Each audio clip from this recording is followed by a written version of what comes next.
You're listening to the podcast Coffee with Mike and Julie, Libertarians Talk Psychology. This is current commentary from an MBA businessman and a PhD psychologist. Look what they done to my song. I ran across this excellent clip from Victor Davis Hanson. So I want to start with that and talk about this tribalism. I ran across it with the psychologists. We're splitting into subgroups with the psychologists. I'm being censored and punished because I'm not in the LGBTQ advocacy group. So, that's now a tribal group, and they're acting tribal. It may be jumping ahead, but the tribal, you can tell a tribal response because it's very emotional. People are very emotional. They're not objective any longer. That business of jumping to a conclusion and then shutting people up who don't share that same conclusion, that is wow. It's like, the warning, never talk religion and politics. Yeah. It's religious. It's a kind of almost a religious. It's like, these are my belief systems. They're sacred, and I reject you, and you must be the devil or you must be evil if you don't accept the same belief systems. So we've become tribal, and I just want to play this clip by Victor Davis Hanson, and then we can talk about it. When Barack Obama came into power, he did something I don't think anybody recognizes, but it was the most deleterious thing in my life that any president's done. He took the binary of the unique African-American experience, which was like no other minority. And that binary had been something that binary since the Civil War and the Civil Rights Movement had been something the United States was working and succeeding in. And he said that it's not just black versus white, it's everybody who is non-white. They're part of a collective. And all of a sudden I noticed that people who were rich farm owners with 10,000 acres from the Punjab, or a third generation Japanese optometrist, or a upper middle class professor from Brazil was telling me that he was diverse. And all of a sudden they were part of this group, and we were all going to find some type of edge. So we had Elizabeth Warren saying she was Native American. We had Rachel Dolezal saying she was black. And it became kind of a parlor game among friends of mine. They said, your children have Oklahoma blood in them. Maybe they're Cherokee. Once you take a DNA and they can get a little edge. Everybody was trying to find some edge. And it shows you how racist we've become because, as you know, in the old South, everybody was doing the opposite. Everybody was scared stiff that somewhere in their past they had black blood, and they had 1/16 was the rule, one drop.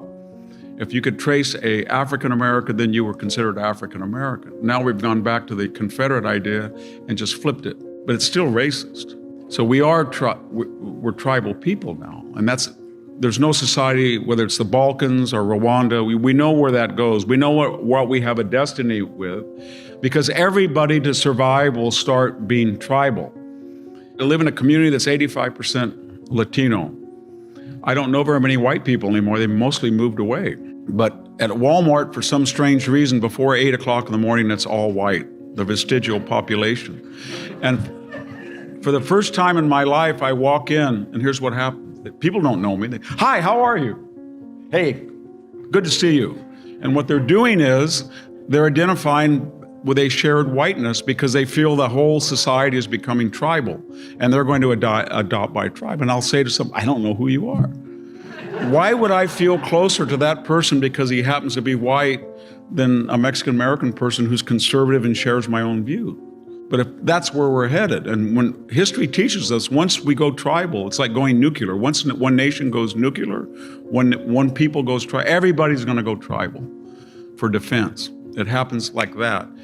The work of a multiracial, unified culture takes centuries. The work of a multicultural, divisive culture can happen in 2 or 3 years. Okay, so even though that was a long clip, it's an important one. You had a thought you were gonna. Well, two things. One is I hadn't thought of it the way. He's really a smart guy and all that sort of thing. But that was fascinating, and he's right about Barack Obama. I guess I'll put it this way: he's right about the way America changed the way they thought about things. I guess Barack Obama led that effort.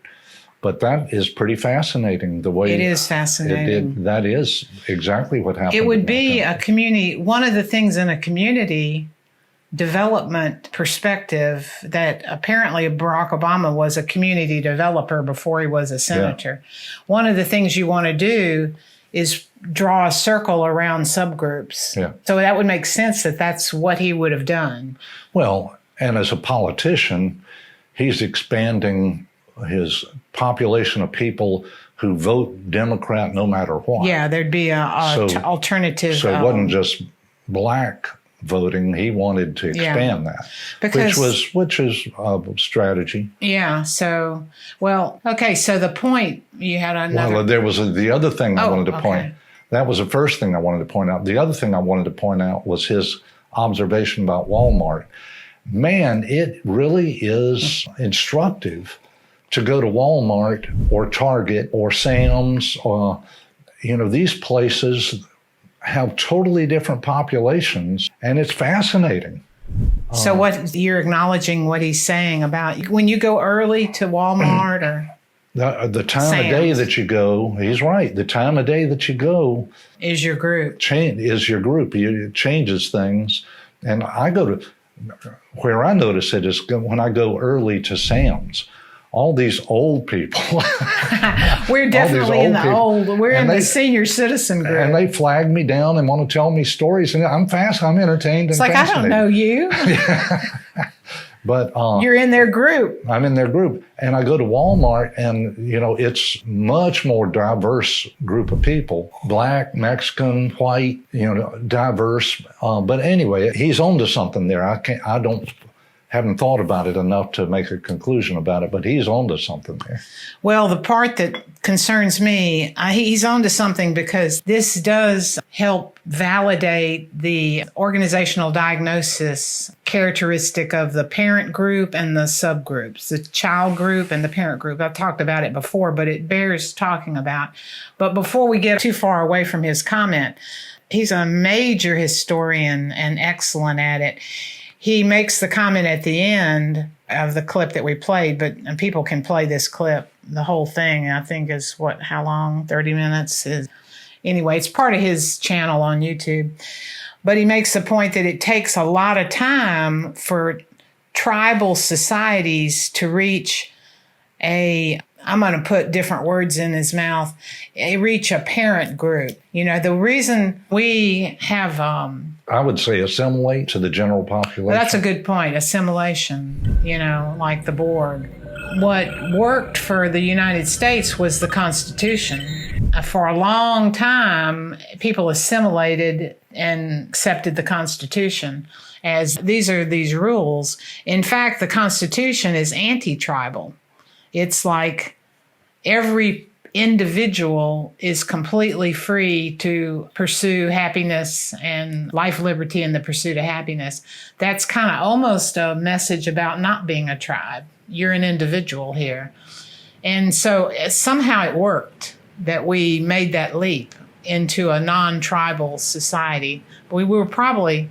Well, we still had plenty of tribalism, but we were able to go back to the Constitution over and over to ground ourselves. In psychological terms, that would be the boundaries around the parent message, the authority. Could be you can consider it a religion. I mean, sometimes it feels like almost the quality of a religion, the way people, the Constitution. But the point is, the more the parent boundary becomes weaker, then by definition, the more the subgroups boundaries become stronger. Mm-hmm. So that interests me, the way he says from a historical standpoint, when you have a tribal society, it takes forever to get into the parent group. But once you have a parent group, if you're degrading into tribalness, you've kind of lost everything. And it happens quickly that the subgroup he said solidifies. Yeah, that the subgroup gains power. It must be human nature to be tribal. And in fact, I've reviewed an article is that human nature is tribal. So that actually sums up the biggest problem that we have in the United States. So Barack Obama apparently comes along and he not only says, you know, the African Americans are victim, but if you have a skin color different than white, then you can be a victim too. Join us in our victimhood. So he built that. Now we see, notice the LGBTQ community is the victim. Yeah. That's a concern for me. Because I'm not even believing some of that actually exists. That's a different topic. We have several things going on right now in the news. We have a backlash against all the woke business in businesses and in general. And I am... Yeah, Bud Light apparently is sucking wind. Yeah.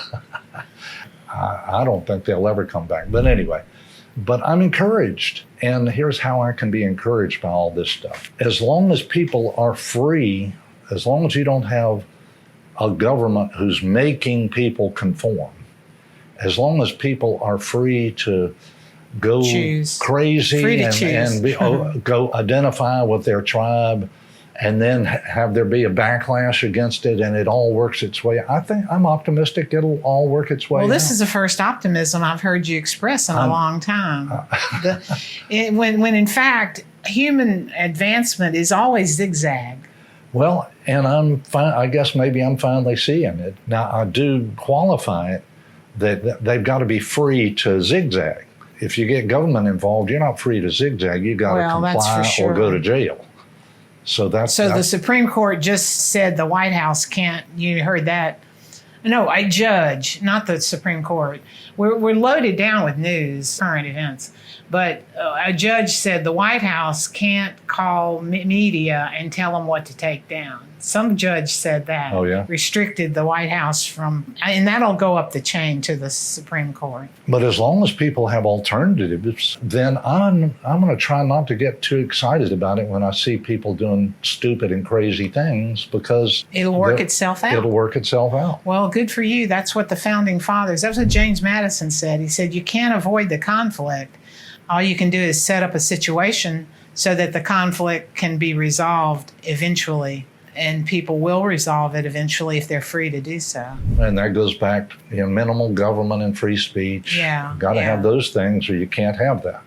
So we have a couple of things from Victor. One is that the diagnosis is that we become too tribal. And I would extend that by saying the parent group, the principles have become weak. Okay, so we'll draw that conclusion in my editorial this month that the young psychologists, I got punished again. I'm sure I've said this again. Oh, yeah. I've been pissed off for a while now. But it helped me a lot to write that editorial and to tell the whole group about how stupid all this is. Yeah. So it's like journaling, although me journaling privately wouldn't do the same thing as me telling on them to the whole community. Yeah.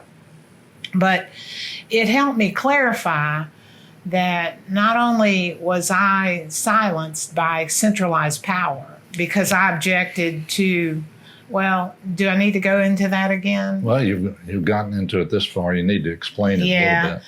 So I objected to the psychologists taking a stand on a bill that would ban surgery and hormone blockers for trans kids that have been diagnosed. I just think that is completely wild ass interventions for gender dysphoria. But I think the psychologists, because we don't do surgery, we don't do hormone blockers, we do psychotherapy and diagnostics. But independent of your personal opinion about whether that's a good thing or a bad thing, your point was our profession should not be taking a stand on this. This is none of our business. This is medicines. This is not our business. We shouldn't be taking a stand. And the two people in charge of the legislative committee both work for a big hospital with a gender-affirming care. There are serious conflicts of interest, financial conflicts of interest going on. So I said, we need to stay out of this and mind our own business. And this has got too many financial conflicts of interest to be involved in. And I get censored. So it helped me, though, to go through that because I realized when I got my letter of discipline, they gave their explanation, they don't have a clue. They don't have a clue as to what I meant. So they censored me because I was being mean. I was being disrespectful. And I thought, well, yeah, I'm being unsupportive and disrespectful because I don't respect the opinion of the person talking. They're like, you must be respectful. No, respect is earned. I think what they mean by that is you must be courteous. I was definitely courteous. I didn't name any names or anything like that. I just pointed out the problem. Yeah. But the other thing is they said, this was very telling. They said the person in the discussion said he doesn't have a conflict of interest. He's an expert in the field and can be trusted with his opinion. And I thought, they don't know the conflict of interest isn't a character flaw. It's a situation. It's a contextual situation. You're either receiving financial reimbursement for something or you aren't. Yeah. It's not a matter of that. And the psychologist didn't seem to know that it's unconscious. You can't erase it by just believing that you don't have a conflict of interest. They also didn't seem to know that the bias is unconscious and you can't be the judge of whether you're biased. Yeah. Now, this is basic 101 psychology. And this isn't the first time we've seen this. Yeah. So you said earlier, I think before we started taping, about this is the younger people. Oh, I know. We're talking about the younger people and painting our house. Yeah. Okay. So we were kind of arguing about that. We're bitching about the younger generation. We were bitching about the younger generation because we have this younger generation house painter who couldn't finish the job. And I finally said, hell with it. I don't want him coming back. He wants to hire somebody else. I said, no, I don't want a new person showing up. I don't want to have to coordinate. And, nobody thinks it's any big deal for some guy to come to your house, but I find it's a big deal. But anyway, we were bitching about the younger generation doesn't have their sense of responsibility. They don't have the sense of closure. I think we taped on baby boomers. I think we boomers really have done a disservice to the next generation by not educating them on the principles that we accepted from our parents. Our parents gave us the principles, and we kind of halfway absorbed them, but we halfway just ignored them. I think we learned them, and we didn't value them. We didn't value them? We didn't value it enough to pass it We didn't know along. how important it was. We took them for granted. Yeah. You've said this to me about me doing a newspaper, that how did I know how to do a newspaper? I don't remember. I just hung around the newspaper. I got it by osmosis. But I understood journalism. I understood objectivity. I understood what the job of a journalist was to educate your reader so that they would have power, so that they would be empowered to make choices. You didn't try to persuade them, except perhaps you might have on the editorial page, but that's the only page in the paper where you're trying to influence people, but you are trying to educate them. Well, it goes without saying that that's gone. The true journalist in the next generation, remember I was invited to Women in Journalism. Do you remember? This happened a while back where somebody invited me to join a group, and I look at the group and they talk about we get together for advocacy. And I thought a little alarm was going off when I heard that. It's like, no, journalists don't get together for advocacy unless it's advocacy for free speech. They're all advocating for LGBTQ and women in journalism. So that's completely the wrong thing to do. You have to stay away from advocacy. But these young journalists don't seem to know that basic. Well, and in general, there are several things, and we can think more about this in the future, but the business about not doing what you say you're going to do, not talking to the person. You mentioned that earlier before, like the addressing, you negotiate something with a person, and so you have a deal. And these young people avoid talking about the deal with the other person. They avoid taking responsibility directly one-on-one with and then pretend that if you get back together with them, they pretend that nothing happened. You know, you're not supposed to bring it up. Why haven't you called me? Yeah. How come you ghosted me? They seem they avoid dealing with the interpersonal, uncomfortable interpersonal issue.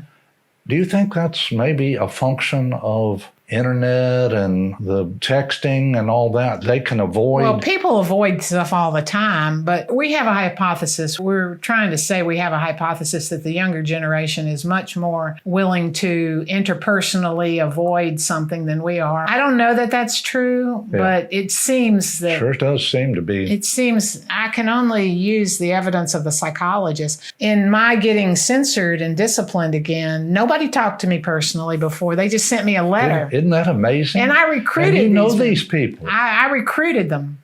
I was the president, and I recruited these young people to be members of LPA. Now they run LPA. They discipline me and don't even call me and say, we've got to discipline you, Julie. We voted that your post was not acceptable, and we're going to have to do this. I mean, send me a letter, email me a letter. I'm an ex-president twice over. It doesn't matter. You had a personal relationship with several of these people, and not one of them felt the need to contact you individually to talk about this. Absolutely. Okay, so we're drilling down, and we can wrap up. Victor Davis Hanson is diagnosing us as tribal, and I think that that is really true. And the question psychologically and from the libertarian standpoint is, what are we going to do about these separate tribes?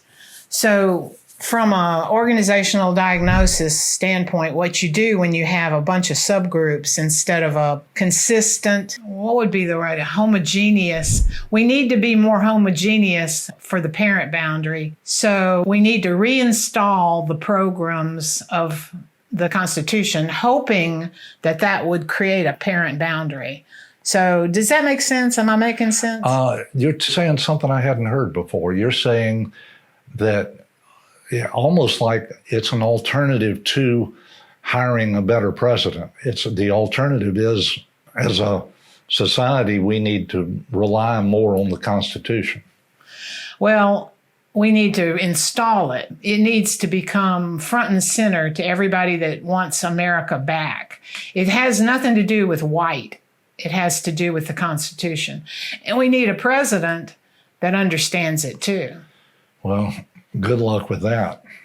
Well, I think we have a good start with Trump and RFK. They're both populists. So we've got all these tribes, and they're pulling the energy away from the populism. If you watch, I don't go to them, but I watch them on TV occasionally, these rallies. You know, the chant at the rally that goes with Trump is, USA, USA. It's very much nationalism. But then you get in, what if the nationalists took back over the country? Would that impact, are you going to impact individual freedom the other way? Is it just going to swing the other way and kind of cause more problems swinging back the other way? I'm sure countries do that. I'm sure countries swing too far one way and then they swing too far the other way. So this is just my conclusion, that I agree with Victor, although he's more depressive than I am. I think the subgroup is because we're in a learning experience. And the subgroups are heated up and passionate, but it's because of the principles of our country are unknown. And the left doesn't like them, by the way. The left is like all about care